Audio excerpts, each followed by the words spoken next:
Can Nitish Kumar be the opposition's face for Prime Minister in 2024? Remember, this spike has been smoked in the past. When in 2018, HD Kumaraswamy was sworn in Bengaluru, the entire opposition galaxy of leadership present on the same stage, it looked possible. It unraveled very quickly. Rajdeep Sardesai joins me. Is he the man who can challenge Modi in 2024?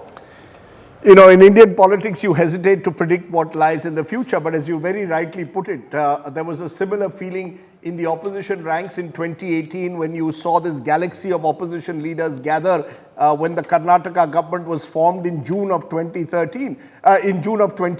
And you saw how quickly that unraveled.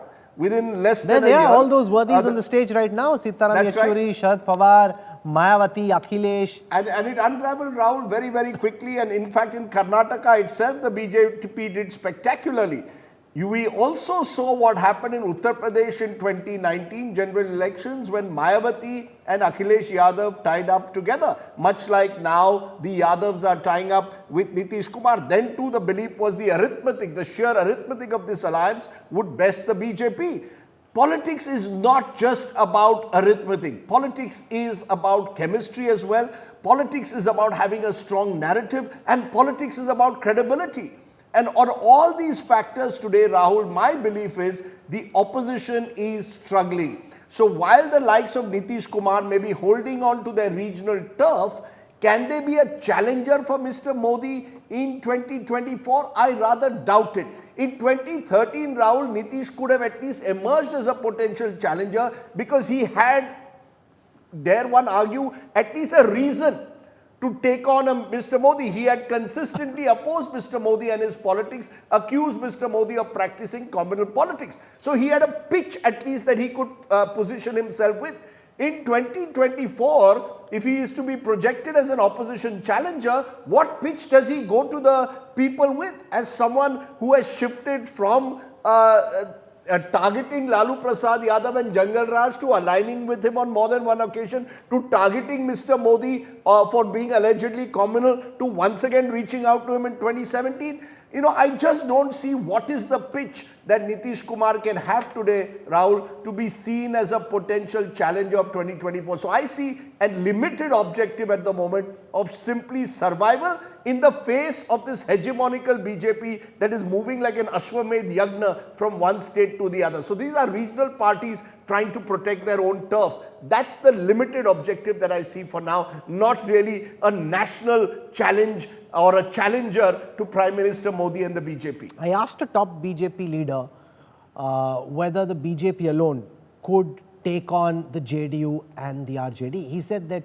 the politics of Bihar is like a tripod. Whichever two legs of that tripod are on one side, that formation typically tends to win, and that is the way it is. This is in the context of Nitish being weakened before the 2020 assembly elections. Now you've got the Janata Dal United and the RJD together. Even though in Bihar, they'll be fighting now as one big alliance versus the BJP. In Uttar Pradesh, we've seen Sanjay Kumar, that when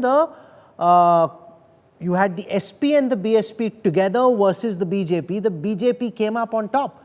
In what ways is the politics of Bihar different from the politics of Uttar Pradesh? Why was it easier in Uttar Pradesh and why is it tougher in Bihar?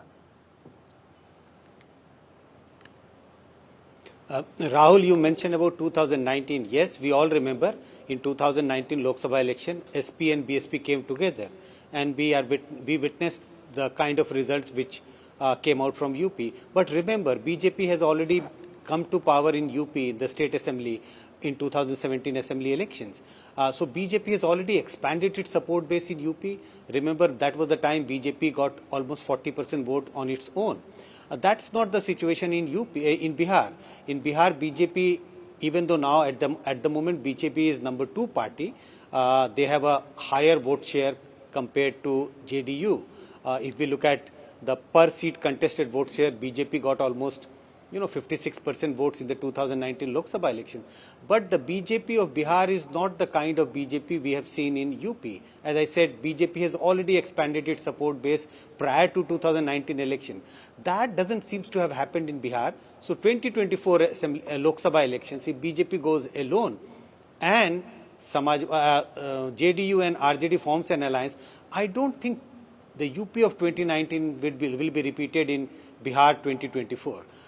This alliance seems to be formidable. I'm not saying as formidable as, sweeping the elections in the state, but at least as formidable as posing a huge challenge for BJP in Bihar.